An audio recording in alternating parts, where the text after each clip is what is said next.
పొంగేటి మనుగడ కోటి అలలుగ పొంగు వరదల వేగాన పడిలేచు అలలకు తీపి కలలకు లేని అలసట నీకేలా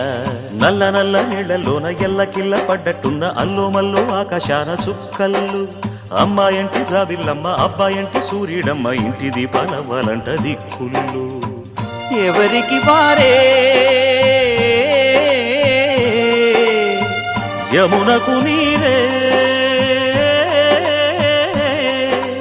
రేవు నీరు నావదంట నావతోడు రేవుదంట పంచుకుంటే గోరువంక వాలగానే గోపురానికి స్వరాల గణగణ గంటలే మోగనేలా గోపబాలుడొచ్చినాక గోకులానికి పెదాల కిలకిలా పువ్వులే